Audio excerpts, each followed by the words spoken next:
I see pastors on both ends of the spectrum. Pastors who say, we're not going to bow down to the government, we're going to meet together even though they tell us we can't, we're not going to wear masks, blah, blah, blah.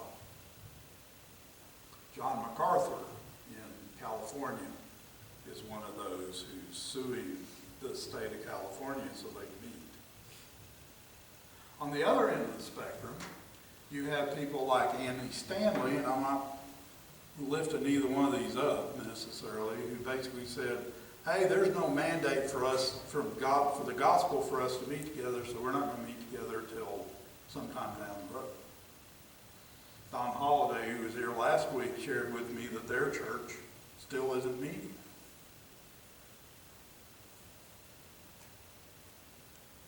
I'm not saying one's right or wrong. I just find it interesting. By the way, there is a mandate. Paul says that we're supposed to meet together. So, maybe it's a mandate, maybe it's not.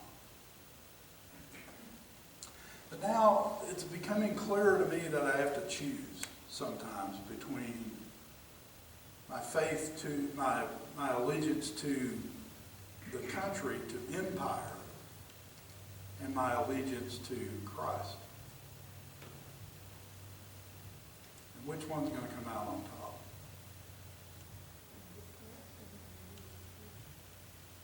So it's interesting, Cindy's dad owns some property down in Causey, north of the Causey area, and they're been erecting windmills down there, those wind turbines down there. So we've been going down there quite a bit just to check on the progress. I mean, it's just kind of a fun outing. And on the way down there, we pass a house out on the road to Rogers. I'm sure you all know where that is. I know Edwin does. And they proudly have an American flag with the Christian flag right beneath it.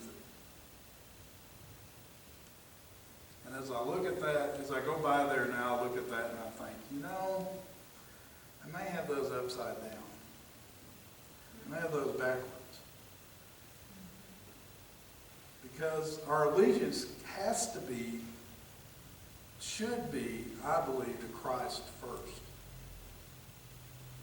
And when we see government doing things, and I'm not talking about wearing masks in church, that's not what I'm talking about. When we see government doing things that conflict with our Christian beliefs and values, then I think it's our job to say something about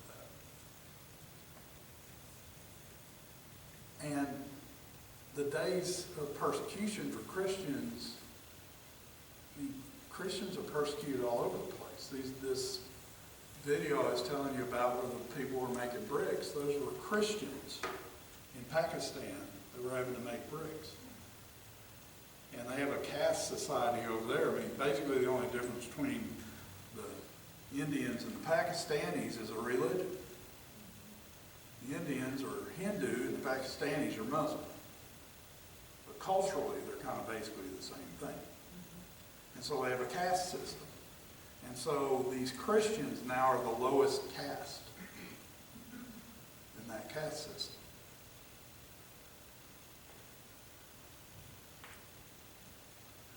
We see it all over the place. Christians being persecuted.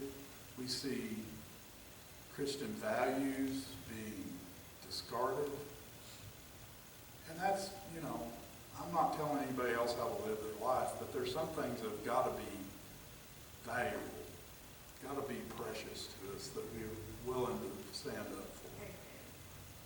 So I do see that happening more and more over the next few years, over the next age, if you will. And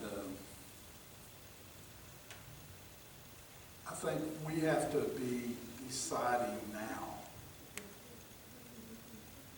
where our